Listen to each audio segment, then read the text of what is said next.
Hello guys, আসসালামু আলাইকুম, welcome to my new blog. Guys, আজকেও আমরা মাঠ দিয়ে চলে এসেছি, কারণ এই মাঠের প্রতি একটা আলাদাই ভালোবাসা চলে এসেছে। কি বলবো, বাড়িতে একদম মন ঠিকছে না। তো আর একটা দুঃখের বিষয় হলো আশিক আজকে নেই, কারণ ও বাড়ি চলে গেছে। তো আজকে আমি আছি, আর সাকিবুল আছে, তৌফিক আছে, আর রোহিত আছে। আজকে সয় নেই, কারণ ও ধান আগুলছে, ওদের ধান কেটেছে, তো মেলতে দিয়েছে, তো ওখানে ও ধান আগুলছে। তো তৌফিকরা অনেক দূরে চলে গেছে, আর আমি এখানে ভিডিও রেকর্ড করছি। আর কালকে বিকেলবেলায় আমরা এখানে এসেছিলাম, তখন আশিক ছিল কালকে। তো আমরা আলু পোড়ার ফিস্টি করেছিলাম এখানে, তো তোমাদেরকে দেখাবো, চলো। ওখানে ছাইগুলো আছে, আর এদিকে দেখো, এইদিকে ধানগুলো কোনো কাটা হয় নাই, আর এদিকে কিছু কিছু কাটা হয়ে গেছে। এই ধানগুলো কাটা হয় নাই কারণ এগুলো একদম পুরো মারি আছে, মনে হয় যেন মেশিন দিয়েই কাটবে এগুলো। তো আর এগুলোতে আমরা চাঙে আড্ডা দিতাম, এখন আমরা মাঠে আড্ডা দিতে আসি এই চরণদিঘির পাড়ে। কেন জানি না, সেদিন যখন এসেছিলাম খুব মজা হয়েছে এই দুদিন, তো ওই জন্য আজকেও এসেছি মজা নিতে। কিন্তু দুঃখের বিষয় হলো, বললাম না আশিক নেই, আশিক থাকলে মজাটা দুগুণ হয়ে যেত। তো আমরা চলে এসেছি চরণদিঘির পাড়ে। আর দেখো সামনেই এই কুল গাছটা আছে, তোমাদেরকে আমি দেখাই নাই। এখানে একটা কুল গাছ আছে, তোমরা তো দেখতেই পেয়েছো সব জিনিস। চরণদিঘির পাড় তো আমি এসেছি কতবার, আগের ব্লগে দেখতেই পেয়েছো। তো চলো, আর তোমরা তো দেখতেই পাচ্ছ যে আমরা কুলের এখানে চলে এসেছি, কিন্তু বাট এখানে কুল নেই গো, বেশি সব শুকিয়ে গেছে। আর আমরা কুল খেতে আসি নাই, কারণ আমি টিউশনি গেছিলাম, তো আমার টিউশনিতে একটা বন্ধু বলেছিল কুল নেবার জন্য, মানে ওর নেবে, আমাদের ব্লগে দেখেছিল, তো ওর খেতে ইচ্ছা করেছিল, তো আমাকে বলেছিল, ওর জন্য এসেছিলাম। কিন্তু দেখো বেশি নেই গো কুল, তো ওর জন্য নিয়ে যাওয়া হবে না, নাহলে ও বলবে যে নিয়ে আসি না আমার জন্যে। বেচারি বন্ধুরা খারাপ মেনে যাবে, কিন্তু কিছু করার নেই, কুল যখন নেই গো, কিছু করার নেই। তো তৌফিক এখানে বসে আমাদের ভিডিও দেখছে, মানে আমরা সেদিনকে যে ভিডিওটা করেছি, ব্লগটা আপলোড করেছি, তো ও দেখছে ফোনে। তো দেখো, শুনতে পাচ্ছে তোরা আওয়াজ, দেখো নিজের ভিডিও নিজে কি দেখতে আছে, বুঝতে পারছো, নিজের ভিডিও নিজে কি দেখতে হচ্ছে। আমি এখানে তৌফিক দেখছে, আর বন্ধ হয়ে গেল, নেট স্লো চলছে।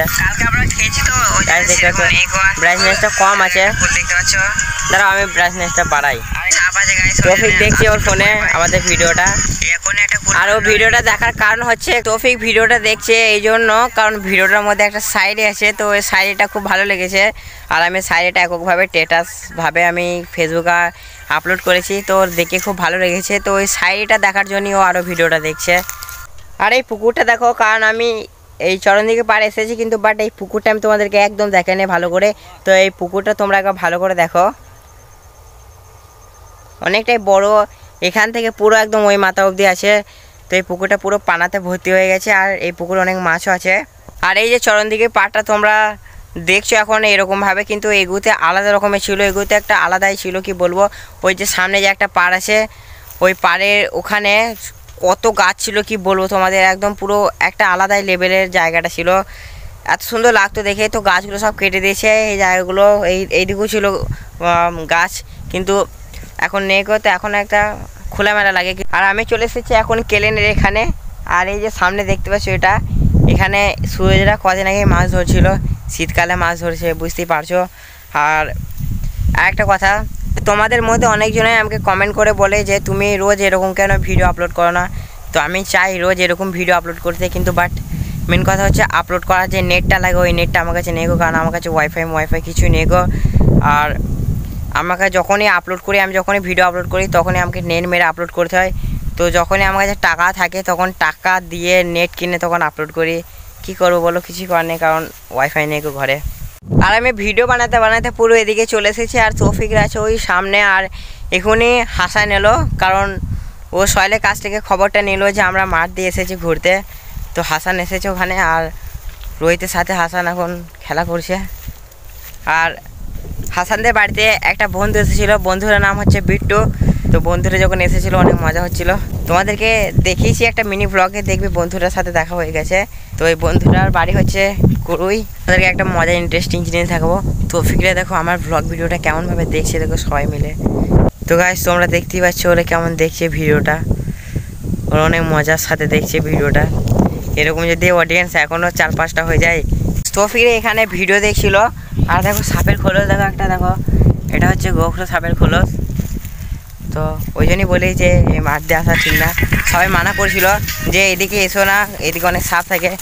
তো তো সাপের খোলস দেখে ভয় লেগে গেলো, একটু কী বলবো তোমাদেরকে। আর তোমাদেরকে একটা জিনিস দেখা বলেছিলাম যে আমরা আলু পোড়ানো ফিস্ট করেছিলাম। তো গাইস তোমরা দেখতেই পাচ্ছ কালকে আমরা এখানে আলু পোড়ার ফিস্ট করেছিলাম। তো অনেক কুটি এনেছিলাম এখান থেকে, তো অনেক বড় হয়েছে দেখো আঙ্গারটা। কিন্তু মেন কথা হচ্ছে আমরা আলু পোড়ার ফিস্ট করেছিলাম ঠিকই, কিন্তু আমরা ভালো করে শুক করে আলু খেতে পাই নাই। আর গাইস তৌফিক একটা ইউটিউব চ্যানেল খুলেছে, যেটার লিঙ্ক আমি তোমাদেরকে এই ভিডিওতে দিয়ে দেবো। তো তৌফিকের চ্যানেলটার নাম হচ্ছে তৌফিক ভিলেজ। আর তোমরা তৌফিককে অবশ্যই সাপোর্ট করো, তো ও আমার মতো মিনি ব্লগ বানাবে। তো যেমনই হয়, কারণ প্রথম তো একটু ভুল হতে পারে, তো ওকে তোমরা ক্ষমা করে দিও, ক্ষমার চোখে দেখো আর ওকে সাপোর্ট করো একটু। তো চ্যানেল লিঙ্কটা আমি এই ভিডিওতে দিয়ে দেবো। তোমাদেরকে একবার পুরোপুরি মাঠটা আমি দেখিয়ে দিই।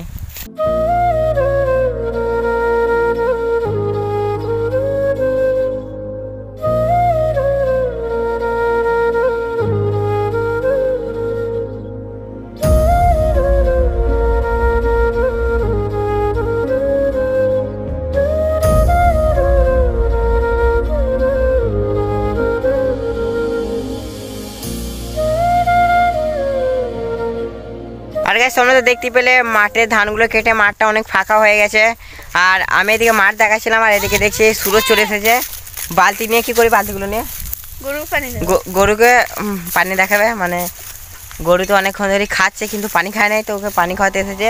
আর ও আলু নিয়ে এসেছে, তো চলো আলু পোড়ার ফিস্টি করবো। তো গাইস চলো ওখানে গিয়ে জড়ো করতে হবে কুটুরিগুলো, কারণ খড় পড়ে এলে লোকে বকবে। তো চলো কুটুরিগুলো জড়ো করে নেবো, তারপর আলু পোড়াবো। আর তৌফিক এখানে কুটুরি জড়ো করতে শুরু করে দিয়েছে, সাইকেলে গেছে গাছের কুটুরিগুলো নিয়ে আয়। তো গাইস আমরা আবার ওই ছায়ের ওখানে গিয়ে সুরজের আলুটা পোড়াবো। আরও মাত্র 1 পিস আলু এনেছে, আর আমরা সবাই মিলে ওই 1 পিস আলুটাই ভাগ করে খাবো। তো আমার সেনাবাহিনীগুলোকে তোমরা দেখো কেমন লাগছে দেখে। সব সেনাবাহিনী অর্ডার দিয়েছি কুটুরি আনতে, এরা কুটুরি নিয়ে চলে এসেছে। তো চলো এই আগুনটা জ্বালিয়ে দে। আর এখন শুরু করছে, ওরা আগুন লাগাচ্ছে কুটুরির মধ্যে। আর এখানে আগুন জ্বালানো হয়ে গেছে, তো আলু দিয়ে দিয়েছে। তো আলুটা পুড়তে একটু দেরি হবে, তো চলো ততক্ষণ একটু মজা করে নিই। তো গাইস তোমাদেরকে বললাম যে আমরা একটু মজা করব, আর মজাটা হচ্ছে আমরা একটু ডান্স করব। তো চলো একটু নেচে নিই। তৌফিক গানা বাজা রে।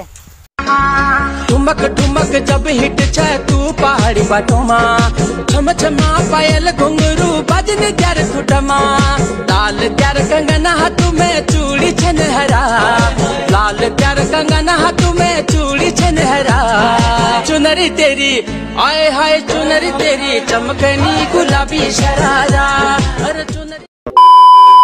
আর গাইস ডান্সটা তোমাদেরকে কেমন লাগলো অবশ্যই কমেন্ট করে জানাবে। আর এখানে সাকিবুরা আলু বার করছে, বলছে আলু পুড়ে গেছে। হ্যাঁ আলু পুড়ে গেছে, সুরজের হাতে আছে আলুটা। তো চলো এবার আমরা আলুটা খেয়ে নেবো সবাই মিলে ভাগ করে। তো ভিডিওটা আর কন্টিনিউ করছি না, দেখা হচ্ছে নেক্সট কোনো ব্লগে। ততক্ষণের জন্য ভালো থেকো, সুস্থ থেকো, love you all, tata, bye by.